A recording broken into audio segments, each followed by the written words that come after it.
আগামীকালই নির্বাচনের দিন ঘোষণা।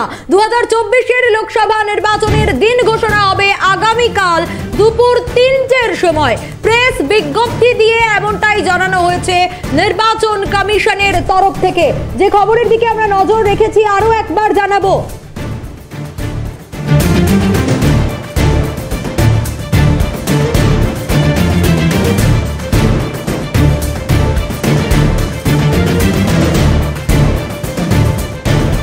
পশ্চিমবঙ্গে 7 থেকে 8 দফায় নির্বাচনের সম্ভাবনা রয়েছে। আগামীকাল নির্বাচনের দিন ঘোষণা আপনাদের জানিয়ে রাখি, প্রেস বিজ্ঞপ্তি দিয়ে যা জানানো হয়েছে তাতে 2024 লোকসভা নির্বাচনের দিন ঘোষণা দুপুর 3টের সময় আগামীকাল।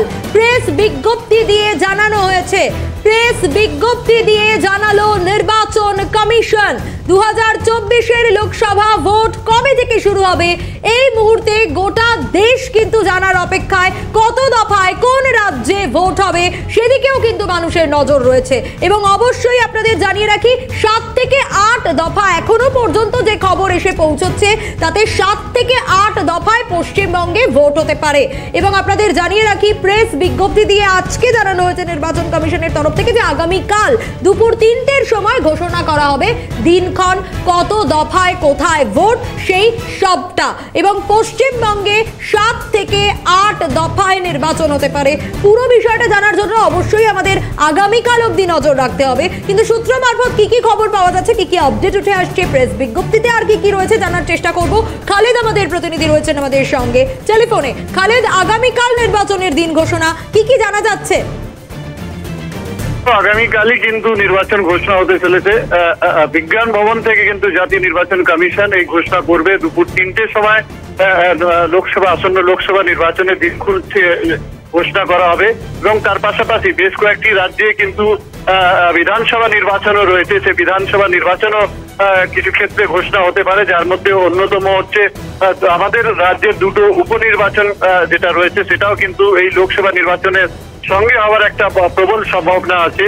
যার মধ্যে মুর্শিদাবাদে আমরা জানি যে প্রাক্তন যিনি বিধায়ক বা প্রয়াত বিধায়ক ইদ্রিস আলী মারা যাবার পরে কিন্তু মুর্শিদাবাদের ভগবান গোলা ফাঁকা হয়েছিল এবং তার পাশাপাশি তাপস রায় পদত্যাগ করার পরে কিন্তু বড়নগর বিধানসভা কেন্দ্র কিন্তু ফাঁকা হয়েছে।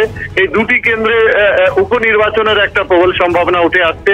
তার পাশাপাশি কিন্তু যেটা জানা যাচ্ছে যে আমাদের রাজ্যে বেশ কয়েকটি দফা কিন্তু নির্বাচন হতে পারে। তার মধ্যে হয়তো গতবারের তুলনায় এবারে 1 দফা আরো বেশি নির্বাচন হতে পারে। অর্থাৎ গতবার যে 7 দফা নির্বাচন হয়েছিল এইবারে কিন্তু 8 দফা নির্বাচন হওয়ার একটা প্রবল সম্ভাবনা উঠে আসছে। তার কারণ জাতীয় নির্বাচন কমিশন মনে করছে যে এই রাজ্যে যদি শান্তিপূর্ণ অবাধ নির্বাচন করা যায় তাহলে কিন্তু আরো বেশি দফা কিন্তু নির্বাচন করতে হবে। সেই কারণে কিন্তু যেটা প্রাথমিক অনুমান করা হচ্ছে যে এই রাজ্যে কিন্তু 7 থেকে 8 দফা নির্বাচন হওয়ার একটা প্রবল সম্ভাবনা রয়েছে। ধন্যবাদ খালেদ। আরো বিস্তারিত জানবো, আমাদের অপর প্রতিনিধি ইন্দ্রাণী রয়েছেন আমাদের সঙ্গে। ইন্দ্রাণী, আগামীকাল লোকসভা ভোটের দিন ঘোষণা কি জানা যাচ্ছে? একদম আগামীকাল দুপুর 3টের সময় সাংবাদিক বৈঠক করে লোকসভা ভোটের দিনক্ষণ ঘোষণা করবে জাতীয় নির্বাচন কমিশন। কিছুক্ষণ আগেই তারা এই বিজ্ঞপ্তি প্রকাশ করেছেন এবং দুপুর 3টের সময় বিজ্ঞান ভবনে, দিল্লি বিজ্ঞান ভবনে এই বিজ্ঞপ্তি প্রকাশ করা হবে। এবং সব থেকে গুরুত্বপূর্ণ যে বিষয়টা তোমাকে বলবো যে এর আগে পশ্চিমবঙ্গে আমরা দেখেছি নজিরবিহীনভাবে প্রচুর দফায় ভোট হয়েছে, কিন্তু এবার আমরা যেটা জানতে পারছি এবারও কিন্তু 8 থেকে 9 দফায় পশ্চিমবঙ্গে ভোট হওয়ার সম্ভাবনা।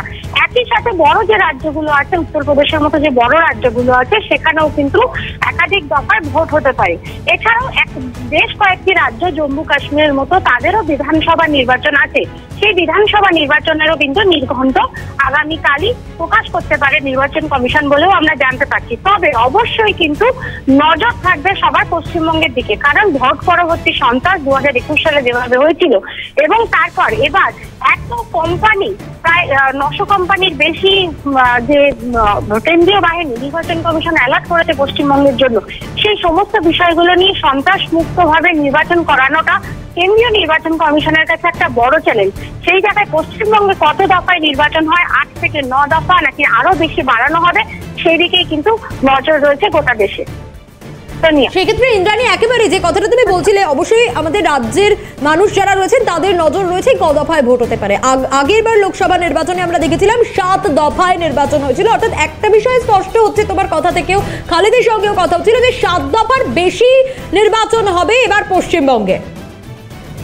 একদমই, দেখো 7 দফার বেশি তো হবে, 8 থেকে 9 দফারও কিন্তু নির্বাচন হতে পারে পশ্চিম, এবং যেহেতু পশ্চিমবঙ্গে ফ্রি অ্যান্ড ফেয়ার নির্বাচন করানোটা নির্বাচন কমিশনের কাছে একটা বড় চ্যালেঞ্জ। আমরা একাধিক সূত্রের মাধ্যমে জানতে পারছি, মুখ্য নির্বাচন কমিশনার যখন কলকাতায় গিয়েছিলেন এবং বৈঠক করেছেন পশ্চিমবঙ্গের নির্বাচন কমিশনারের সাথে, তখন কিন্তু এই বিষয়টা বারে বারে তিনি বলেছেন যে ফ্রি অ্যান্ড ফেয়ার নির্বাচন করতেই হবে, এবং সেই কারণে কত দফায় নির্বাচন করানো হবে এবং কেন্দ্রীয় বাহিনী দিয়ে কিভাবে নির্বাচন করানো হবে, এই সমস্ত বিষয়গুলো কিন্তু নজরে আছে। এবং সেই জায়গা থেকেই কিন্তু এই যে নির্বাচন সংক্রান্ত এই যাবতীয় দফা, অর্থাৎ কত দফায় এই নির্বাচন হবে, এই সমস্ত বিষয়টা সামনে উঠে আসবে বলেই আমরা জানতে পারছি।